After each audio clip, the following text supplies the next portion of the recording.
السلام علیکم، welcome back to my channel Naveen Ayaz. امید کرتی ہوں آپ سب لوگ خیریت سے ہوں گے اور اپنی اپنی لائف خوب انجوائے کر رہے ہوں گے۔ تو جی لاسٹ ویڈیو میں نے آپ لوگوں کے ساتھ حضرت آدم علیہ السلام اور ابلیس کا قصہ بیان کیا تھا، تو چلے ہم ایک کوئک ریویو کرتے ہیں اس کا کہ ہمیں اس سے کیا کیا سبق حاصل ہوا تھا۔ پہلا یہ کہ غرور اور تکبر کو کبھی اپنے اندر نہ آنے دیں، دوسرا یہ کہ اپنی نیتوں کو صاف رکھیں، تیسرا اللہ کا حکم مانیں، اور چوتھا شیطان کے بہکاوے میں نہ آئیں۔ آج میں آپ لوگوں کے ساتھ حضرت آدم علیہ السلام اور بی بی حوا علیہ السلام کی اولادوں میں سے 2 اولادوں کا واقعہ بیان کروں گی۔ جیسا کہ ہم سب کو اللہ نے برے کاموں سے منع فرمایا ہے، اسی طرح ایموشنز کو قابو میں رکھنے کا بھی حکم ہے، یعنی اپنے نفس اور غصے پہ قابو پانا، اور ہم میں سے جو یہ نہیں کر پاتا وہ شیطان کا دوست بن جاتا ہے اور اللہ کا نافرمان بندہ۔ تو جب بھی ہمیں غصہ آنے لگے تو فوراً سے ہمیں اپنے آپ کو سمجھانا چاہیے کہ یہ غلط ہے، میں تو اس طرح شیطان کے بہکاوے میں آ رہا ہوں۔ اچھا، بہت سی سچویشنز ایسی بھی آتی ہیں کہ جس میں غصے پہ قابو پانا بہت مشکل ہو جاتا ہے، تو اس وقت ہمیں بس خاموش رہنا چاہیے، زبان سے برا لفظ نہ نکالیں اور نہ ہی اپنے ہاتھ پاؤں سے کسی دوسرے کا نقصان کریں۔ یہ غصہ جو ہے یہ اصل میں شیطان کی طرف سے ہوتا ہے۔ اگر آپ یہ سوچ لیں کہ غصہ ہو کے میں نے شیطان کو خوش کر دیا ہے، تو دیکھیے گا فوراً آپ کا غصہ غائب ہو جائے گا اور شیطان فیل ہو جائے گا۔ چلیں اب ہم آتے ہیں حابیل اور قابیل کے قصے کی طرف۔ قابیل حضرت آدم علیہ السلام اور بی بی حوا علیہ السلام کی بڑی اولاد تھی اور حابیل چھوٹی اولاد۔ دونوں کی بچپن سے بہت دوستی تھی، لیکن وقت کے ساتھ ساتھ جب وہ بڑے ہونے لگے تو دونوں کی شخصیت میں کافی چینجز دکھنی شروع ہوئیں۔ جیسے کہ قابیل جو ہے وہ بہت ناشکرا، حسد کرنے والا، ظلم کرنے والا اور انتہائی سست انسان بن گیا تھا، جبکہ حابیل بہت ہی سافٹ سپوکن اور نیک نیت انسان تھا، دوسروں کا خیال کرنے والا۔ حابیل ہمیشہ اللہ کا شکر ادا کرتا تھا، جبکہ قابیل نے کبھی بھی اللہ کا شکر ادا نہ کیا تھا، بس حسد اور ظلم کرنے میں مگن رہا۔ حتیٰ کہ اپنے بھائی حابیل سے بھی وہ حسد کرنے لگا تھا۔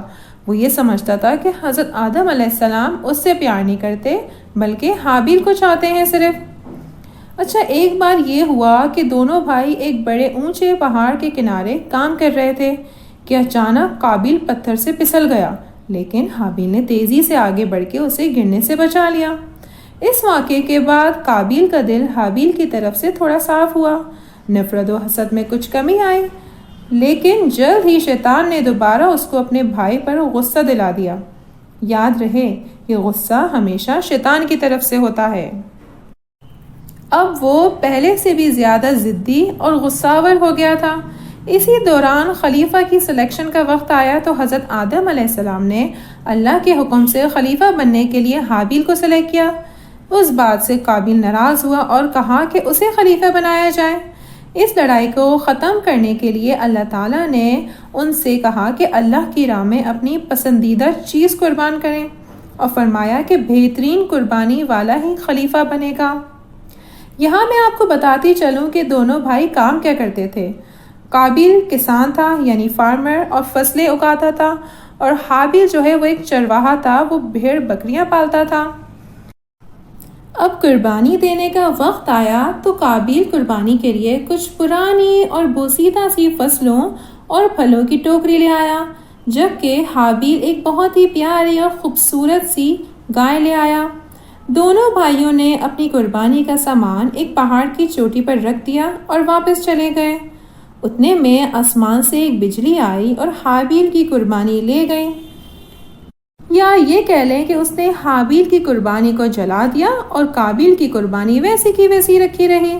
اس کا مطلب یہ ہوا کہ اللہ نے حابیل کی قربانی قبول فرمائی اور قابیل کی نہیں۔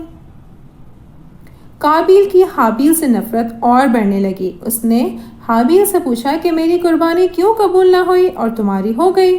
حابیل نے کہا کہ قربانی صرف اس کی قبول ہوتی ہے جو نیک ہو، جس کی نیت صاف ہو۔ یہ سننا تھا کہ قابیل کو اتنا غصہ آیا کہ اس نے اپنے سگے چھوٹے بھائی حابیل کو جان سے مار ڈالا۔ اب قابیل کی سمجھ میں نہیں آ رہا تھا کہ حابیل کی لاش کا کیا کرے، کیونکہ زمین پر یہ کسی بھی انسان کا پہلا قتل تھا، لہٰذا قابل کو نہیں معلوم تھا کہ اپنے بھائی کو کہاں چھپایا جائے۔ اسے ایک کوا دکھائی دیا جو ایک دوسرے کوے کی مردہ لاش کو زمین کھود کے دفن کر رہا تھا۔ قابل نے بھی بالکل ایسا ہی کیا اور اپنے بھائی کی لاش کو دفنا دیا۔